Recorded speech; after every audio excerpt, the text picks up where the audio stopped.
suite is the product of improvisation, script and characters created from long periods of workshop rehearsal. Also, like the rest of his work, it's comedy with the occasional razor blade. Under the microscope this time is a lower middle-class suburban family, Andy, Wendy and their twin teenage daughters. Here, Andy comes home with his latest bargain buy, a second-hand snack van sold to him by his wide boy buddy, Patsy. Andy, it's heap of rubbish. What do you mean? Well, look at it. It's got character in it. Oh, I love it. It's disgusting. Eh? It's ecologically unsound. You're ecologically unsound. Bollocks. What do you reckon that? It's embarrassing. Eh? Nah, you and me soon get it licked into shape. You must be joking. Oh, rusty. No, Wendy, that is just superficial. Know what I mean? Bit of treatment, nice coat of paint, come up lovely. This is you, isn't it? Eh? Oh, Patsy. Excuse me, mate. If you don't mind. What? Oh, yeah. Cool. Isn't it great, Orb? Yeah. It's, the possibilities are, you know? Yeah, it's all there. It works. All you need. Where are you going to keep it, Andy? Because you're not keeping it here. Yeah, get a lock-up or something. Andy. I'll be right with you, mate. Just get me what's it. Andy! What's going on, Patsy? Nothing. Well, how much is he paying you for it, then? Well, that is not for me to say. You're behaving like a big kid. Don't be cheeky. All right, Patsy? Right. Andy, where are you going? 10 minutes, Wen. Where are you going? I'll be right back. Bye, Wendy. Andy! What's he doing? Getting conned. As usual.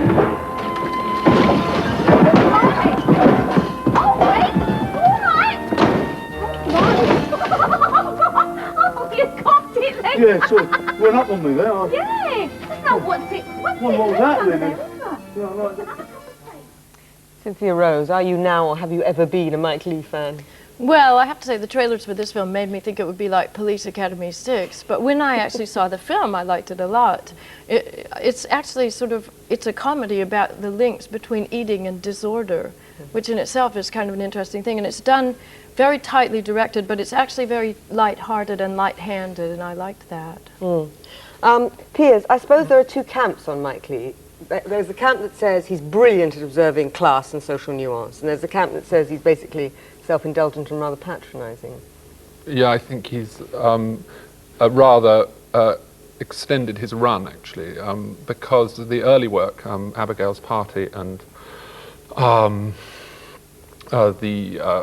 Goose Pimples with Anthony Sher had a sort of driving direction which was mesmerising, and you were completely taken over. But this film, I started to notice the theme music very early on, and that I suddenly realised it was an episodic piece, and it was very structured, and in fact I don't think it was very well written. I mean, he says that it's improvised, and but he really writes it. But actually I thought in the end it wasn't that good. Did you find it funny? Not hugely. Actually, you showed the best, of course. I think you showed. I found myself laughing today, where I missed out before, perhaps. Right. Michael, did you laugh? I laughed a lot. I also cried a little bit because actually I was born on those streets in North London. I mean, it might sound a bit difficult now to understand, but no, I really was. The only problem I really had with that film, I thought it was in a bit of a time warp. I thought that it looked as if it was made about 20 years ago. It was exactly the sort of thing that was going on in those streets of North London 20 years ago. I think it's rather more up to date than the film gives credit for nowadays. It's not quite such a cycle, a never-ending cycle of despair. People do get out of it, and I thought it would have been nice to have had a bit more of that in the film, but beautifully observed. I mean, very beautifully observed in great detail, and a huge sense of humour, I thought. You see, there are people who say that he's created sort of kind of modern grotesques in characters, and that it is both realistic but completely unrealistic at the same time. But they exist. It was just like looking over my garden fence as a kid.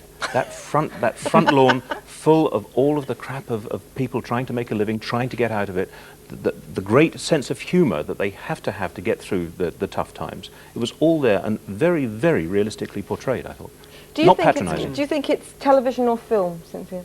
Well, I think the thing that interested me about it is something sort of really different to what you're all talking about. It's the fact that it was at once really surreal and also quite familiar. which was a sort of I mean, it had really British qualities about it that I like, that I think are strengths. And one of them was that the actors who devised it with him and executed it were really sort of deft at balancing that and keeping that balance. And so people relate to it not particularly because it's not disseminating information through things like class references so much as it's displaying a kind of power of imagination that you relate to, because everyone understands the role imagination plays in their lives and their fantasies. And it's not realistic, and it's not what I would call realism at all. I laughed a lot, but I have to say what I remembered about it more was the places where I didn't laugh. You talked about eating in disorder, and there is a running theme because one of the twin daughters is bulimic. And there is quite a powerful scene at the end, I think, when Alison Steadman, that wonderful laugh, which she doesn't have in this one scene, which talks to her daughter, and it's actually a very sad and poignant, serious moment, and there's not a laugh in that scene, and I was very impressed by that. Yeah, I'm clearly alone in this, yes? No, I think that is another very good scene in the film. I mean, I think that was an excellent part, but if hadn't the film lost you, when 3 people are drunk, when half the cast are drunk in the middle of a film, you do rather think, oh Christ, you know. I mean, there is a sort of, it's going to slow down even more. And I mean, none of these things are never fast. But it is part of the escapism of that sort of life. And the thing that I very much liked about that particular scene was it really brought together the fact that the mother held the family together. And that so often happens in that sort of community, that it's the mother who not only takes care of the kids, takes care of the husband, is often the breadwinner as well. And I thought that final scene really tied it up very nicely for me. I didn't have your problem, Piers, I must say. I think Alison Steadman's too good, you know. That's too good? Yes, that's the problem. She's so good that you can make a film around her, but in the end the film doesn't, you know, it needs to be better. But she's very well backed up. It's a very good class of acting there. You've got Timothy Spall, you've got Jim Broadbent, you've got Stephen Ray in a bit part. Oh no, he's so bad. Oh God, Stephen Ray, please Last word. Stop that nonsense. Again, another strength of it is maybe the reason it impressed you in that scene and me and others is that it's surprisingly unsentimental for a film that's about the thing. It has a certain detachment from the characters in order that you can see why the problems evolved, how they got to the stage they're in, but you can also see how they're coping with them, and I think that's quite charming in a way. Right, that is the last word on Life is Sweet. And so we move on to the second cultural event of the month. The Bulgarian-born American artist Christo wraps up building